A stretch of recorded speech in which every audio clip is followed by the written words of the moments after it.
Welcome to the C.J. Murray Podcast, an exploration of music and growth on an intellectual, philosophical, and emotional basis. Today's guest is Telondra Reynolds. She's an amazing singer-songwriter with a genuinely humble spirit and a heart to serve other people through music. In today's conversation, we talk about her latest release, Dandelion Dreams, an EP she's currently working on, as well as her journey with music and God. On top of that, we talk about the challenging landscape of moving forward as musicians in today's world. Thank you guys for listening, and now enjoy this conversation with Telondra Reynolds.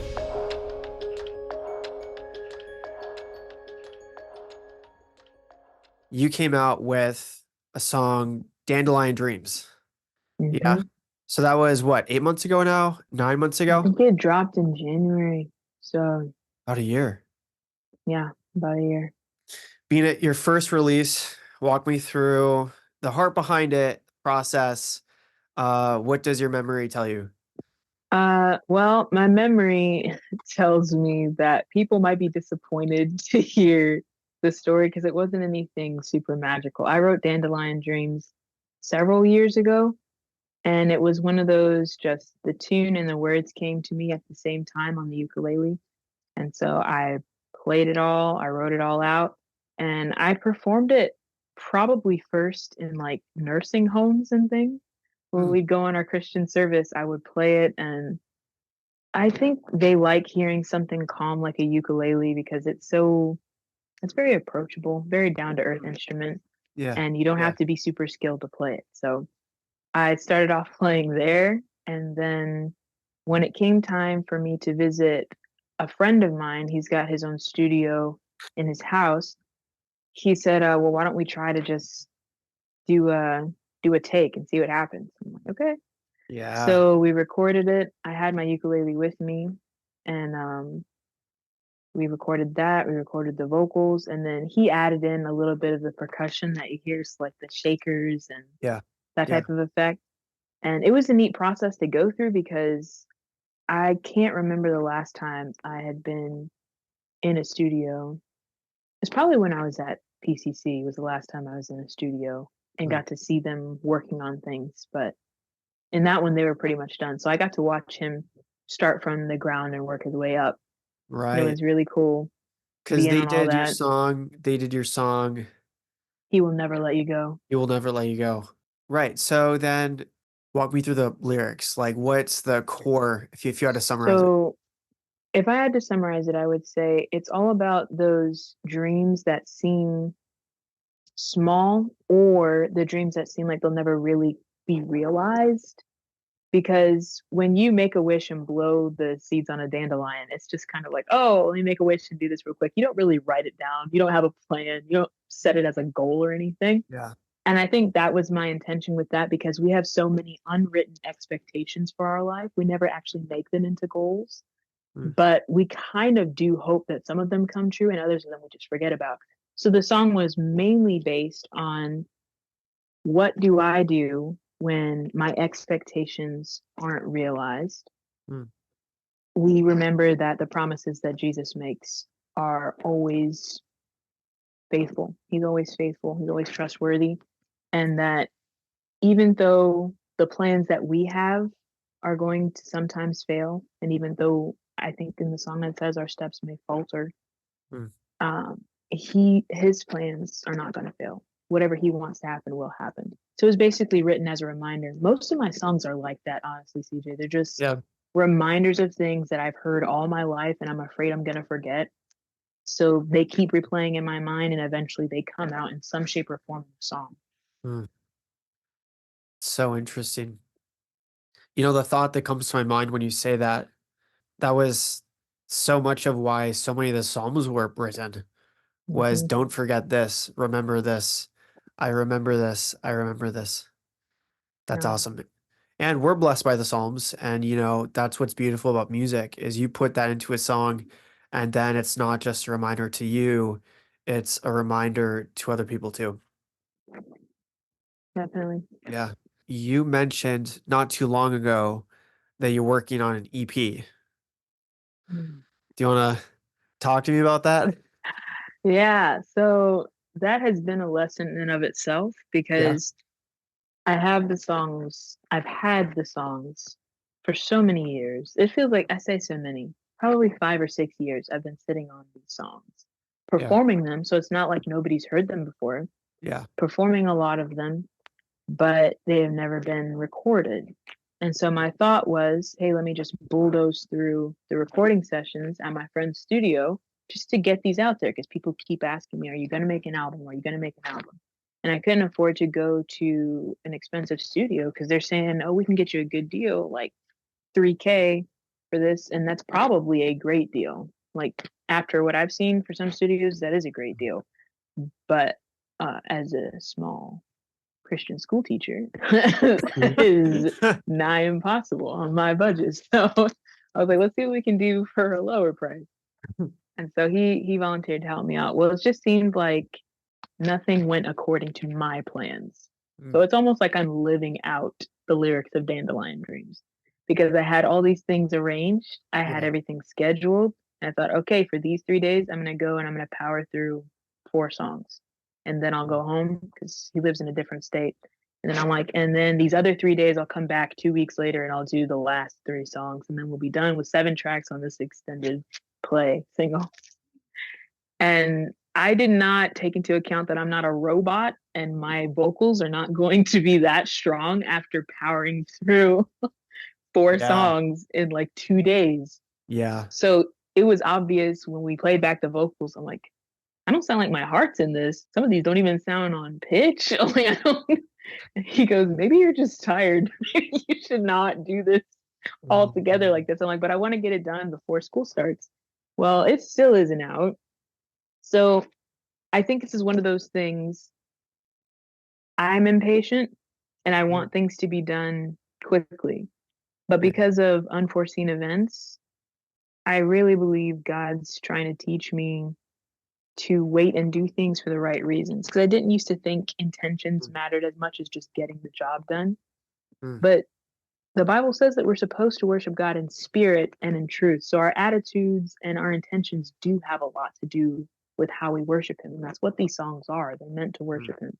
So if I come at it with a, okay, let's just get this done attitude and let's get out of here, I Mm. don't think He's going to be very pleased with that.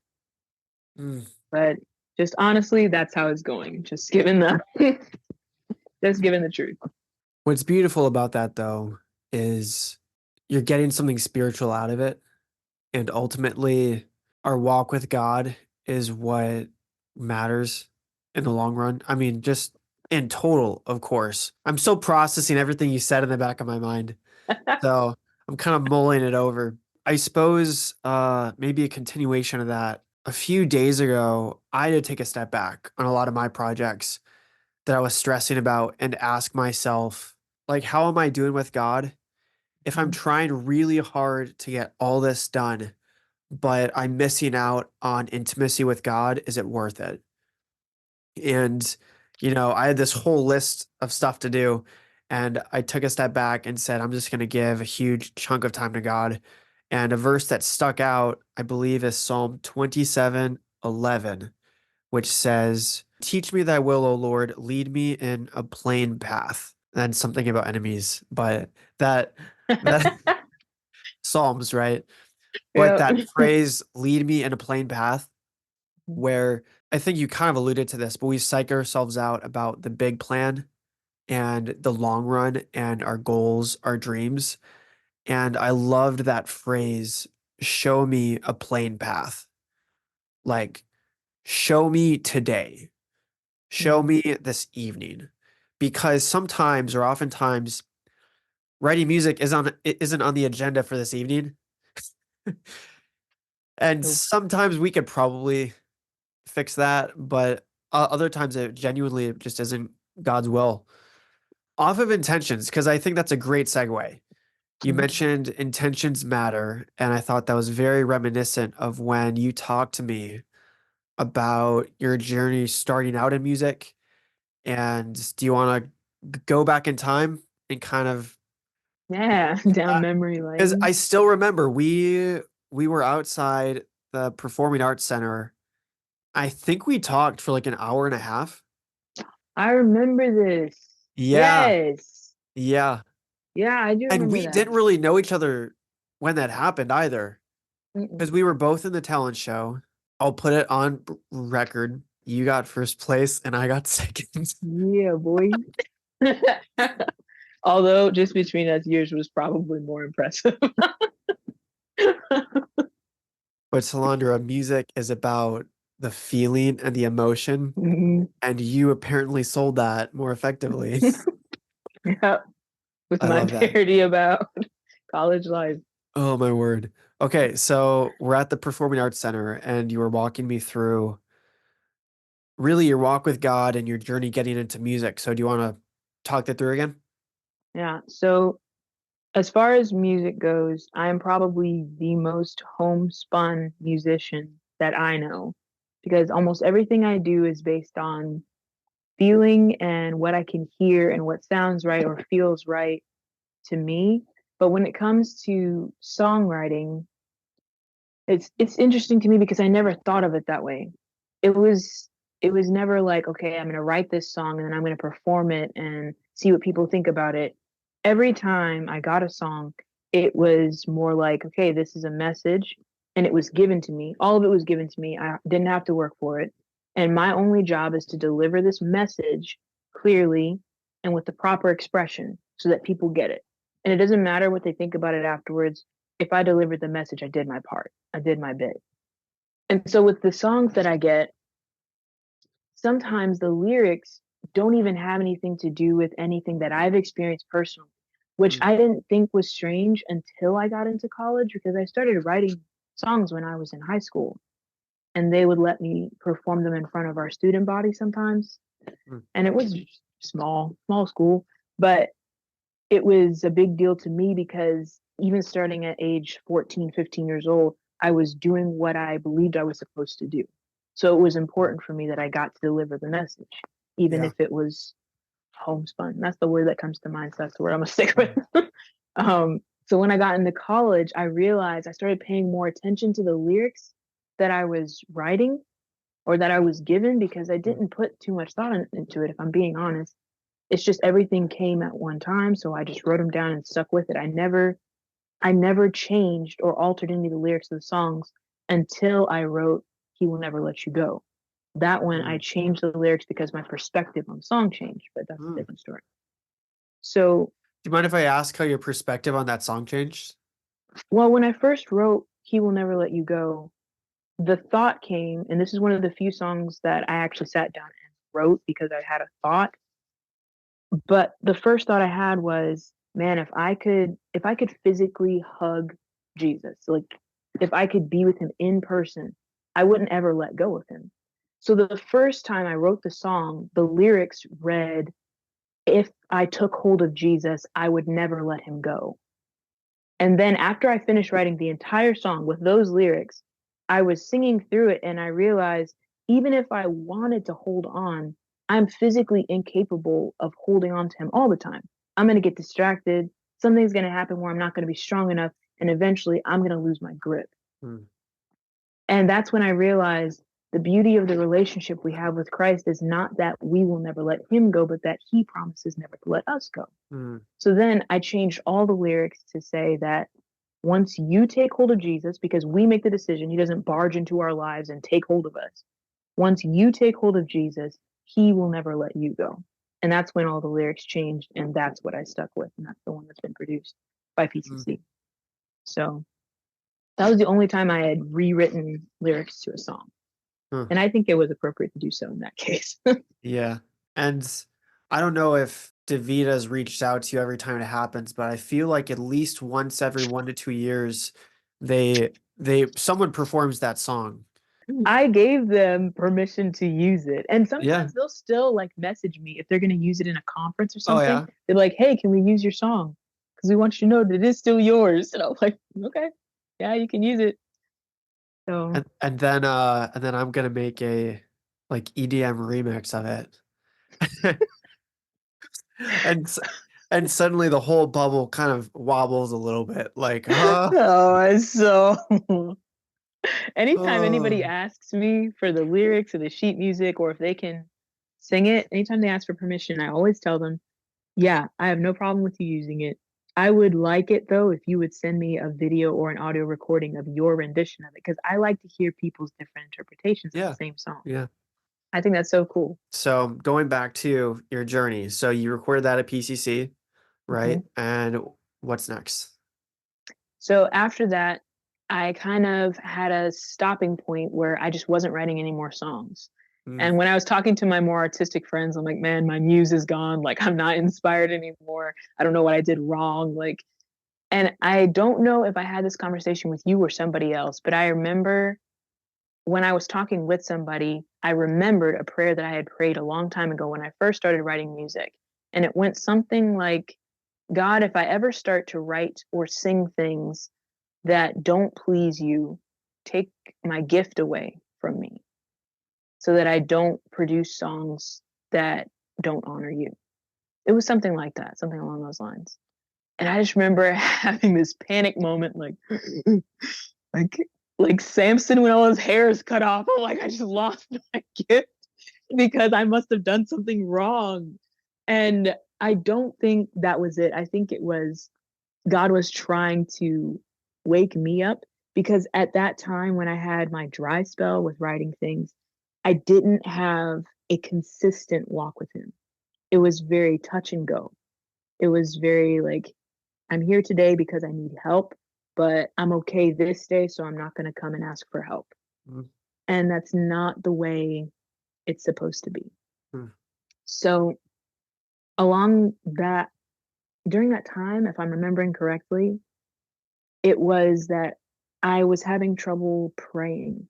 So I was reading my Bible, but I was having trouble praying, which is strange because praying I always thought would be the easiest thing. You're just talking to him like we're mm, talking right now. But for some reason, every time I would try to pray, I would just cry, which was humiliating for me because I'm not a crier. And when I cry, I feel angry that I'm crying. So it was just a very frustrating time for me spiritually mm, because I didn't want to pray because I didn't want to cry.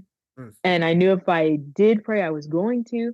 And I think it was mm, something deeply troubling my spirit where I needed to be vulnerable, but I didn't want to be. mm, So only thing I could do to communicate with him was to sing. So I would mm, try to find songs, not always songs that I had written, but some of them were that sounded like a prayer or that were based on a prayer. So psalms or things like that. And I mm. would either read those psalms or I would sing the songs that kind of had what I wanted to say in them. And it took a long time. I don't remember exactly how long. It took a long time for me to get back into the feeling of, okay, I can talk to him again. I don't have to sing. I don't have to hide behind somebody else's lyrics. I don't have to read through something else in order to talk to him. I can just talk to him like I used to. I did get back on track eventually, but it took a hot minute. I remember when you told me that testimony years ago, and I suppose by this point it'd probably be 4 or 5 years ago. Mhm. And I've never talked to you about this, but it's really crossed my mind many times, even in my own life. Even like a few days ago, right? I'm grinding and it's just really stressful. And I realize, oh, wait, I'm not right with God. Mm, And it's, it's, how do you describe it? You almost feel like you're tied to God in your progress. Like, mm, I think of when Moses said to God, or is Moses or Joshua, but it said, I'm not going forward unless you go with me. And it's like in a similar way, God says, hey, you're not going forward unless I go with you. mhm. Right. Yep. Right. And it's one thing, looking forward saying that, but there are so many songs I put out on SoundCloud where when I think back historically, I will get halfway to three-fourths through a song and just get stuck, just Mm, embarrassingly stuck. And the thing that gets me to the end is I just get on my face in prayer and say, God, mm, I can't, I'm not figuring this out. I don't know how to finish this. Can you just take this from me? I know you want to do something with this. I don't know what, but you take over. I want to see what you can do through me, take this product. And there's a couple songs where that prayer happened and it was finished within 3 days. Wow. It's like a huge Yeah. chunk of the song just happens, and then when you get to the end, you look back and all I can think is it was because I prayed. Mm, And I guess to echo really what you said as far as I guess getting to prayer and being so vulnerable is it's genuine. You're not mhm. just showing up to show up. It's you show up with a need, a burden, a heartache, and what's so reassuring is God gets it. So, Yep. well, I know your music and I know your songs, and I give nothing but the best wishes on finishing your EP. I have a Thank song you. that I'm like trying really hard to finish too, and it just, stuff comes up. Did you have anything else to add to your journey before I move on? Um, no, I mean, some people ask if I'm still writing songs. I do still write songs. But a lot of the ones that I've written recently have not been performed yet. I think it's because in the back of my mind, I was hoping to publish them first this time Mm. instead of just performing them live and then publishing them. But it seems the way that songwriters are doing it nowadays, that doesn't always happen. Like sometimes it's out there before it is published on a CD or a single. So I might I just have to suppose go it that route. depends on your following Mm, because if you have a larger following, there's a certain hype that keeps people yeah. engaged, right? I find that if I show stuff too early, I lose the hype personally. Like I'm working on a project I'm super excited about, and then I Mhm. just have to show 5 friends, and before I know it, I've lost all momentum. Like I've wasted all my dopamine on those 5 people. Yikes. I love that so funny. So I had a quote that I found from a guy on YouTube today. His name is Jimi W. Like that's the actual channel name, Oh, Jimmiw, I okay. believe. And I sent it to you over text. But he was talking about the music industry and how people make so little money on streams. And he Mhm, went through his own personal story of how he basically built up his ego when he was younger. People told him he was talented, he was really going mhm, places. He got really excited. He started a band, and the band grinded for like 14 years, and they mhm. still didn't really get anywhere. And on the latter part of that journey, they put a lot of money into marketing, into places that said they could get them streams, Mhm, views, likes, whatever. They put a ton of money into it, like a couple grand, I believe. mhm, And when he got to the end of it, he realized that the marketing was only really selling a perception as though you were succeeding. Like, mhm, how do we define success? Do we define success by how many people stream your music? When is mhm. enough streams? At what point do you consider yourself you're making it? And Yeah. so he basically used that as a starting point, and he had a hopeful look towards the future of as there's so much more accessibility to creativity now. What's like the ideal new age of musicians? And so here was his quote. He said, "In the future, I believe that there will be artists that have lives that will be more humble. They'll trade their ego idols born from their heroes for the service of humility through art. Service will be the metric of their success. And the question that they could ask is, what is the greatest value I could give to the world through my art? This is the question that cuts through the noise of the sick cloud chasing culture and will restore nobility to art." I'm curious your thoughts on that. First two things that come to mind, one from the musician's perspective and the other from the listener's perspective. From the musician's perspective, I sometimes I get on social media and I see these artists and I don't this is the part where I feel like I'm really gullible when it comes to Mm, social media. The more I'm on it, the more I don't want to be on it. because I'm one of those people, I see the video and it's like some Photoshop thing, this eagle picking up some child, and I'm like, oh my goodness, that's terrible. And then all these comments saying, that was so terrible. The CGI was awful. And I'm like, CGI? What are you talking about? That eagle carried off that child. And I'm so easily deceived by what happens on a computer that I don't trust anything anymore. So when an artist will get on their social media account, I said all that to say when an artist gets on their social media account, they say, wow, I'm just so humbled that this song received 2 million likes. Thank you guys so much.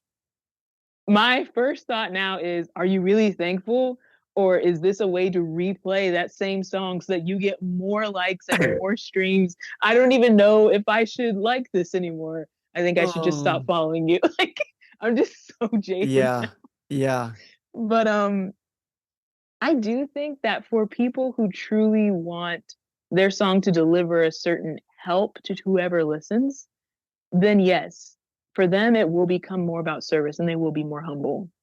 Mm. But this kind of tailors into the listener side of it.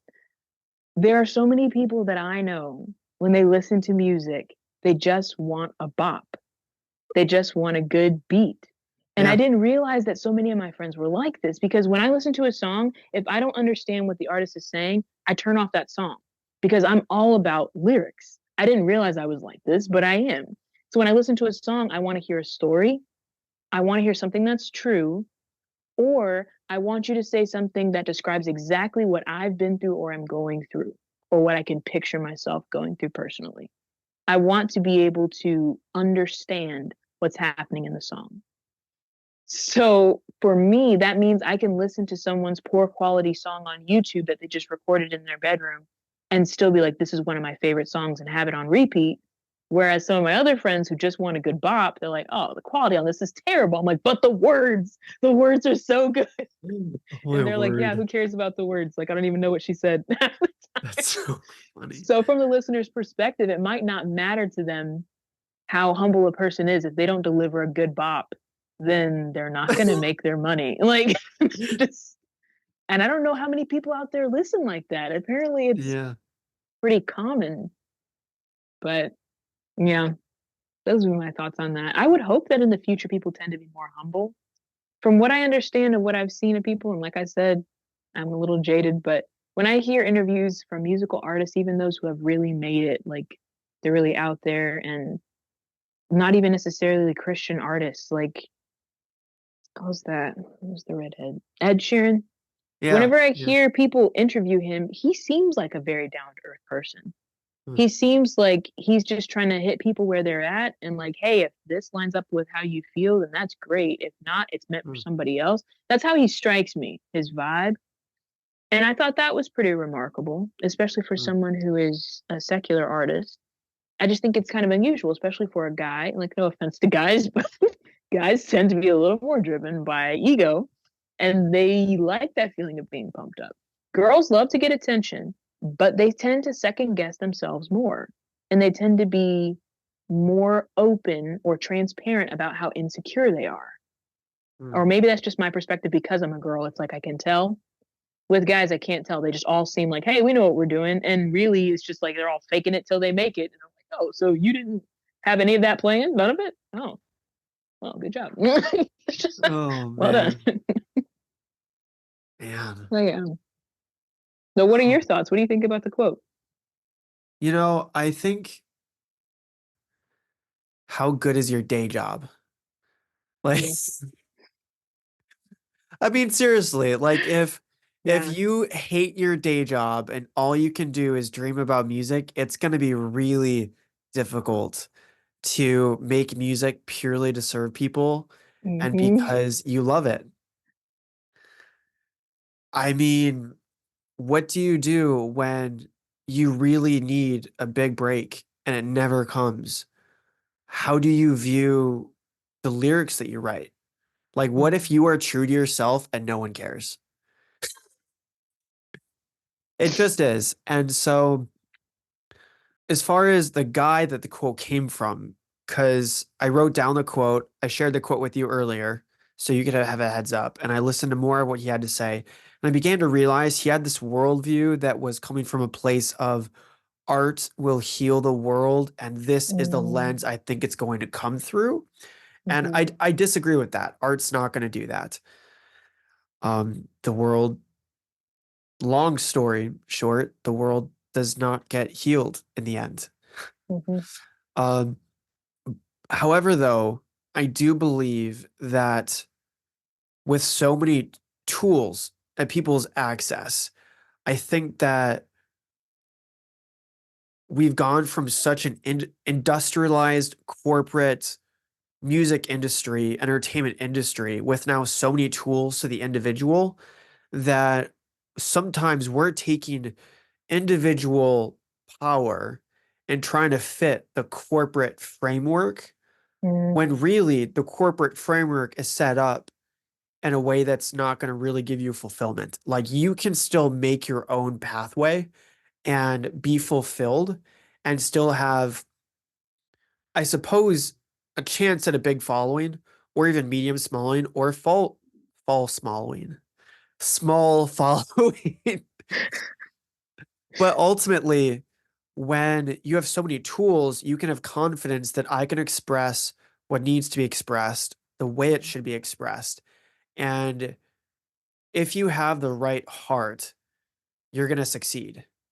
mm, Like with the rise of AI, which is a huge topic, I think one of the big synopsises is that this increase of technology only amplifies who you already are.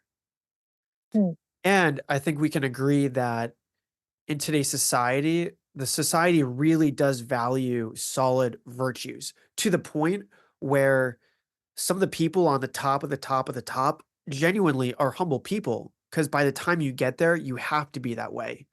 It's just mm, it's like a gateway requirement, and there are people that make it really far, as you're saying it, faking it because you can't not be that. People can mm, smell the fake, mm, but people still go for the facade, and who knows who is or who isn't. But ultimately, because we have to wrap up this episode, we have like 2 minutes left on our 40-minute Zoom call. Ultimately, I love the bottom line that we talked about of where are we at with God, mhm, because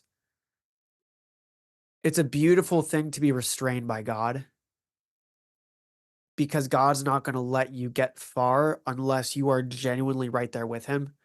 And I think between you and me, if we can stay that path, I think any way that God uses us, the results will be well worth it because we know it wasn't us. And so you almost have to be humble because it wasn't you. It'd mm. be bad if you were prideful. Yeah, Yeah, you man. know how that ends. Yeah. Telondra, I just got to say, I was really looking forward to having you on this podcast because we go way back musically. Mhm, And I would love to have you on again and love to see you again at some point. But yeah, this was pretty cool. for sure. Thanks for having me, CJ. I appreciate you making this work. Absolutely. Hey, I'll talk to you later, okay? Okay, see ya. Thank you guys again so much for listening to this conversation with Telondra Reynolds. If you'd like to listen to any of her music, please feel free to look her up on YouTube or Spotify. And just like in this episode, she talked about her songs serving as reminders, I'd like to look at this episode as yet another reminder that no matter where we go, there's nothing more important than that we learned to depend on God from beginning to end. Thank you again, guys. See you later.